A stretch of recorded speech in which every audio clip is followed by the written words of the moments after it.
C'est pour cela que nous devons refuser de recevoir un non comme réponse à nos prières. Nous devons mettre notre foi en action et refuser tout refus. Jacob a dit, « Je ne te laisserai point aller, que tu ne m'aies béni. » Pas cette fois, plus jamais. Avant de continuer cette vidéo, nous voulons vous dire merci de regarder nos vidéos. Si vous souhaitez soutenir cette œuvre, vous pouvez écrire au numéro qui s'affiche à l'écran. Et également, vous souvenir que nous avons notre librairie chrétienne où nous avons écrit plusieurs documents déjà aujourd'hui, parmi lesquels les généraux de Dieu. Donc, le lien dans la description de cette vidéo ou bien écrire au numéro qui s'affiche à l'écran. Avant de continuer cette vidéo, n'oubliez pas de vous abonner à la chaîne et d'activer la cloche de notification. Que Dieu vous bénisse et bon visionnage. Priez pour obtenir des résultats. Laissez-moi commencer par vous dire que le diable n'entre pas dans l'équation sur notre canal de prière exaucé. Nous devons cesser de prier en nous demandant si le diable doit permettre que notre prière soit exaucée. Il n'est pas un facteur, il n'est pas pertinent. Invoque-moi, dit-il, et je te répondrai. Non pas si le diable le permet. Celui qui demande reçoit, celui qui cherche trouve, et l'on ouvre à celui qui frappe, et cela en dépit du diable. Dans l'Évangile selon Matthieu, au chapitre 21 et au verset 22, il est écrit « Tout ce que vous demanderez avec foi par la prière, vous le recevrez. » Le diable n'est pas dans cette équation. Vous croyez pendant que vous demandez et vous recevez. La colère ou l'intérêt du diable n'ont aucune importance. Certains ont tellement attribué de pouvoir au diable qu'il se réjouit de notre ignorance. Où était le diable le jour où vous avez cru en Jésus? Était-il en vacances? Non, il était activement en service, comme toujours. Pourtant, lorsque vous avez choisi de répondre à l'Évangile, il est devenu totalement impuissant. Présentez-vous à l'autel de la prière sans avoir conscience du diable. En agissant ainsi, vous lui attribuez une puissance qu'il ne possède pas. Dans l'Évangile selon Marc, au chapitre 11 et au verset 24, il est dit « Tout ce que vous demanderez en priant, croyez que vous l'avez reçu, et vous le verrez s'accomplir. » Et ce, malgré le diable, c'est lorsque notre foi s'éteint que le diable prend sa place. Prenez le bouclier de la foi et vous éteindrez tous les traits enflammés du malin. Votre foi éteint tous les traits enflammés du diable. Rappelez-vous que toutes les promesses de Dieu sont oui et amen en lui, et le diable n'y a aucune part. Toutes les promesses de Dieu sont oui et amen en lui, comme le confirme la seconde épître aux Corinthiens, au chapitre 1er et au verset 20. L'Éternel des armées l'a juré dans le livre d'Isaïe, au chapitre 14 et au verset 24. Oui, ce que j'ai décidé arrivera, ce que j'ai résolu s'accomplira. Dieu déclare, j'ai résolu cela, et cela subsistera. J'en ai fait le serment, je n'ai pas besoin de la permission du diable. Ma parole possède une capacité intrinsèque d'accomplir ce qu'elle dit et de délivrer quiconque croit. Au verset 27 du même chapitre 14 d'Isaïe, il est écrit « L'Éternel des armées a pris cette résolution. Qui s'y opposera? Sa main est étendue. Qui la détournera ?» Dans le livre d'Isaïe, au chapitre 43 et au verset 13, la parole dit encore « Avant que le jour fût, je suis, et personne ne délivre de ma main, j'agirai. Qui s'y opposera? » Dites-moi quel diable pourrait arrêter cela. J'aimerais que la place que nous avons accordée au diable, par ignorance, lui soit retirée ce matin. Amen. Il n'entre pas dans l'équation de votre marche avec Dieu. Il ne peut pas se tenir là où vous ne lui permettez pas d'être. Résistez au diable et il fuira loin de vous. Alors réveillez-vous. Ne vous inquiétez de rien, pas même du diable. Mais, en toute chose, par la prière et la supplication, avec des actions de grâce, exposez vos requêtes à Dieu. Et la paix de Dieu, qui surpasse toute intelligence, gardera vos cœurs et vos pensées en Jésus-Christ, en dépit du diable. Regardez l'exemple de Daniel. Il a cru en Dieu et il est devenu le chef de tous les magiciens. Dans le livre de Daniel, au chapitre 4 et au verset 9, il est appelé Belchatsar, chef des magiciens. Vous devez savoir que toutes ces forces de combat occultes sont sous vos pieds, parce que vous dominez le diable qui leur est supérieur. Cessez de douter de l'exaucement de votre prière.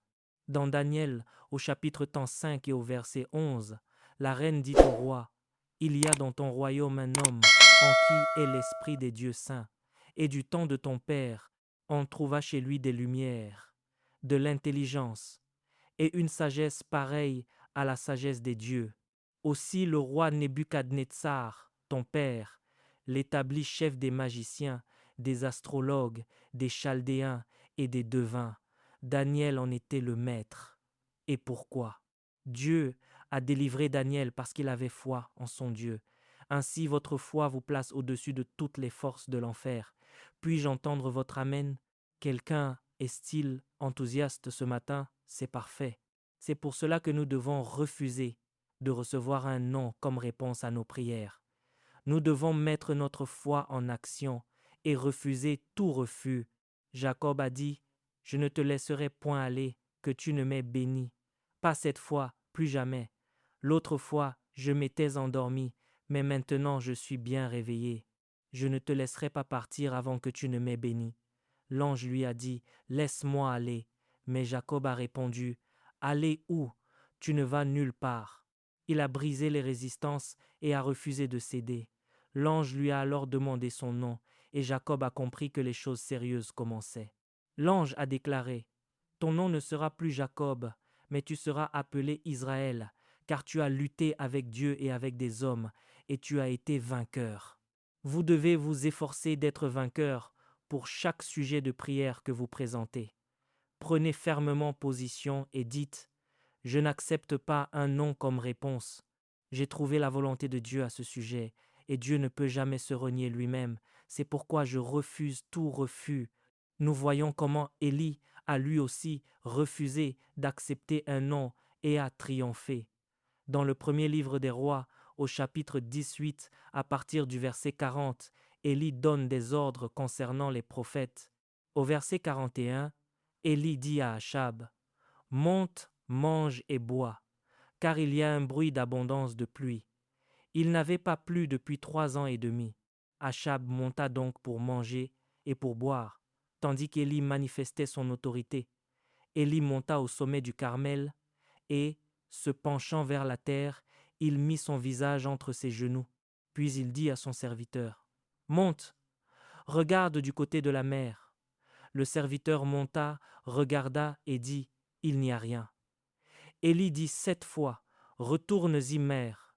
Quand je prie, il doit se passer quelque chose. » À la 7e fois, le serviteur dit, « Voici un petit nuage qui s'élève de la mer, comme la paume de la main d'un homme. » Élie dit alors, « Monte, et dis à Achab, attelle et descends, de peur que la pluie ne t'arrête. » La pluie s'est effectivement manifestée. Lorsque je prie, il doit y avoir une réponse. Je refuse d'accepter un non comme réponse. Pendant tous les jours restants de ce jeûne, je vais prier par mon esprit, en communion avec le Saint-Esprit. Je vais engager mon cœur à chercher Dieu pour chaque sujet. Je ne le ferai pas de manière religieuse. Je crois fermement en ce que je fais. Je m'adresse au Dieu qui exauce les prières, un Dieu fidèle qui ne viole jamais sa parole. Il a dit, « Je ne violerai point mon alliance, et je ne changerai pas ce qui est sorti de mes lèvres. » Alors, reprenons courage et avançons avec la certitude que le diable n'a rien à voir là-dedans. Il ne peut pas vous arrêter et il ne peut pas empêcher la parole de Dieu de s'accomplir. Dans l'épître de Jacques au chapitre 5 et au verset 17 et 18, il est rappelé qu'Élie était un homme de la même nature que nous. Il pria ardemment pour qu'il ne plût point, et il ne tomba point de pluie sur la terre pendant 3 ans et 6 mois. Puis il pria de nouveau, et le ciel donna de la pluie, et la terre produisit son fruit. Il a prié avec ferveur. C'était une prière sincère et persévérante, une prière du cœur qui refuse de relâcher la pression avant que le résultat ne se manifeste. Une telle persévérance libère une puissance immense et dynamique dans ses effets. C'est l'attitude que vous devez adopter. Ne comptez pas les jours de ce jeûne, mais comptez plutôt les résultats que vous provoquez et manifestez. Soyez pleinement convaincus que lorsque vous demandez quelque chose en son nom, conformément à sa volonté et avec foi, il vous écoute. Et parce qu'il vous écoute, ayez l'assurance que vous possédez ce que vous lui avez demandé, comme nous l'enseigne la première épître de Jean au chapitre 5 et au verset 14 et 15. Nous devons retrouver notre confiance dans la prière. Nous devons restaurer notre assurance en Dieu lorsque nous prions. Ne vous souciez pas de la perfection de votre langage, cela n'a aucune importance. Anne épanchait son âme devant l'Éternel, seules ses lèvres remuaient, on n'entendait pas sa voix, et pourtant le ciel l'a exaucée. Ne vous préoccupez pas de vos gestes, de votre prononciation ou de l'éloquence de vos formulations. Dites simplement de tout votre cœur, « Abba, Père, cette situation n'est pas ta volonté pour moi, ce n'est pas ton plan pour ma vie. Puisque ta résolution doit subsister et que tu accomplis toute ta volonté, Seigneur, manifeste ton dessein dans ma vie pour cette situation particulière, et il le fera. Gloire à Dieu. C'est pourquoi n'abandonnez pas votre assurance à laquelle est attachée une grande rémunération, comme nous le rappelle l'Épître aux Hébreux au chapitre 10 et au verset 35. Vous avez besoin de persévérance, afin qu'après avoir accompli la volonté de Dieu, vous obteniez ce qui vous est promis. Ne rejetez pas votre confiance. Priez comme quelqu'un qui sait qu'il s'adresse à un Dieu vivant qui répond, et non à une idole. Élie a dit, « Le Dieu qui répondra par le feu, c'est celui-là qui sera Dieu. » Et Dieu a-t-il répondu? Oui, il a répondu. C'est cela, la confiance. Ce n'est pas de la confiance en soi, mais de la confiance en Dieu et dans l'intégrité absolue de sa parole. Que cette journée marque le début d'une expérience de transfiguration pour chacun de nous. Mettons maintenant cela en pratique. Quiconque fera l'objet de vos prières ferventes pour se présenter devant le Seigneur, demain ne résistera pas. Amen. L'Éternel déclare dans le livre d'Ézéchiel au chapitre 36 et au verset 37, « Voici encore sur quoi je me laisserai fléchir par la maison d'Israël. Voici ce que je ferai pour eux. Je multiplierai les hommes comme un troupeau. » Dieu promet de répondre à nos demandes. Que les ministres des cellules sachent que s'ils invitent des personnes ou des non-membres à leur réunion ce soir, ces invités seront présents.